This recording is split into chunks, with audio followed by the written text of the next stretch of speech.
She thought she was above everyone. Her title, her wealth, her power made her untouchable. When she saw the janitor quietly mopping the marble floors, she didn't see a person. She saw someone beneath her. She laughed, insulted, and made sure everyone knew their place. But what she didn't know was that the man she mocked held the keys to everything she thought she owned. By the time the truth came out, it was too late. How does it feel when arrogance meets its own reflection? For years, Marcus Hayes started his mornings before the sun rose, slipping into his Navy uniform and heading to the towering glass building that gleamed over the city. He'd been the janitor there for nearly a decade, quiet, polite, and invisible to most. While executives strutted past him with their lattes and designer suits, Marcus kept the place spotless, unseen, but essential. To the staff, he was just the cleaning guy. But behind his calm smile, Marcus carried a secret life, one he never felt the need to share. He believed dignity didn't come from titles or luxury cars. It came from how you treated people. Every day he watched the CEO, Victoria Langford, sweep through the lobby like she owned the world. She barked orders, dismissed greetings, and measured worth by the shine of one's shoes. To her, people like Marcus didn't exist. Still, he greeted her with respect every single morning. "Good morning, Ms. Langford," he'd say softly. Even when she ignored him, he didn't mind. He'd seen people like her before, people who thought power lasted forever. But as he watched her pride grow sharper each day, something told him her fall would be just as dramatic. Because what no one in that building knew was that Marcus wasn't just the janitor. He was the silent owner of the very company Victoria ran. And soon the mask of arrogance she wore so proudly would shatter, right in front of everyone. Still, he greeted her with respect every single morning. "Good morning, Ms. Langford," he'd say softly. Even when she ignored him, he didn't mind. He'd seen people like her before, people who thought power lasted forever. But as he watched her pride grow sharper each day, something told him her fall would be just as dramatic. Because what no one in that building knew was that Marcus wasn't just the janitor. He was the silent owner of the very company Victoria ran. And soon the mask of arrogance she wore so proudly would shatter, right in front of everyone. It started like any other morning.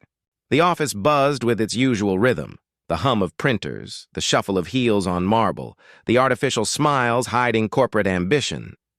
Marcus pushed his cart down the hall, quiet as ever, nodding politely at the few who acknowledged him.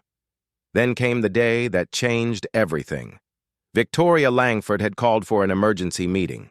Investors were flying in, presentations were being rehearsed, and the pressure to impress was high. The entire building was in overdrive. Marcus, as usual, did his work unnoticed, until fate placed him in her path at the wrong moment. He was mopping the lobby floor when Victoria stormed out of the elevator, phone in hand, fuming. "Who left this water here?" she snapped, her stilettos clicking sharply. Before Marcus could respond, she slipped slightly, just enough to embarrass her in front of the visiting investors. Everyone froze. That night, as the office lights dimmed and the building emptied, Marcus sat in his small cleaning room, staring at a file on his desk. It bore the company's name, his company's name. He had built it years ago, brick by brick, before handing management to a board he trusted.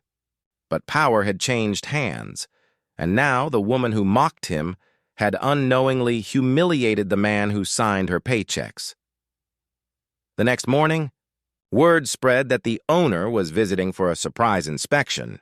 Victoria prepared her best speech, eager to impress the unseen figure who controlled her fate. What she didn't know was that he had been standing in her lobby all along.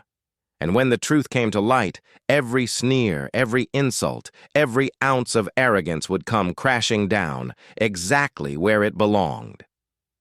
The next morning, the building felt different. There was an air of tension, whispers floating through the hallways. The owner was coming for a surprise visit. No one knew who he was, not even Victoria. She had spent hours perfecting her presentation, her confidence rebuilt after yesterday's scene. She wanted to prove she was untouchable. As the clock struck 10, her assistant rushed in. "Ma'am, and he's here." The elevator doors opened. Out stepped Marcus, still in his janitor's uniform, still calm, still silent. A ripple of confusion spread across the room. Victoria frowned, annoyed. "Why is he here?" "I told you to keep the cleaning staff out of my meetings." Then the board members entered behind him, greeting Marcus respectfully. "Good morning, Mr. Hayes," one of them said, shaking his hand. The room went still. Victoria froze. Her smile faltered. "Mr. Hayes?" she stammered. Marcus looked around the boardroom, the same polished table where she had once mocked him. "Good morning, everyone," he said softly. "I thought I'd stop by and see how things are running." The silence was suffocating. Victoria's face turned pale as realization set in. The man she had humiliated was the one signing her paychecks. Marcus didn't raise his voice. He didn't gloat. He simply looked at her with the calm authority of someone who had waited long enough. "Respect," he said quietly, "isn't something you give only to those above you. It's something you show to everyone, because you never know who's really standing in front of you." The board watched in stunned silence as Marcus placed a folder on the table. Inside it, her termination letter. Victoria tried to speak, but the words never came. Her power, her pride, her arrogance, all stripped away in an instant. Marcus turned to leave, his footsteps echoing through the stunned silence. And as the doors closed behind him, every person in that room understood one thing. Humility isn't weakness. It's strength disguised in silence. After that day, the office was never the same. Whispers turned into silence, and silence turned into reflection. People began to greet Marcus differently. Not out of fear, but out of respect they should have shown all along. Victoria's name quietly disappeared from the company directory. No press release, no farewell party, just gone. For Marcus, there was no satisfaction in her downfall. He didn't celebrate. He didn't seek revenge. Instead, he used the moment to rebuild the culture he had always dreamed of, one where dignity came before titles and character mattered more than suits or salaries. He met every employee personally that week, not as the owner, but as a man reminding them that respect is the foundation of every success story. And though his calm words never made headlines, they changed lives inside those walls. Still, late at night, Marcus often thought about how quickly judgment had turned to humiliation, how easily people could look at a person's skin, their clothes, their job, and decide their worth. He knew what it felt like to be invisible, and he knew too well that his story wasn't unique.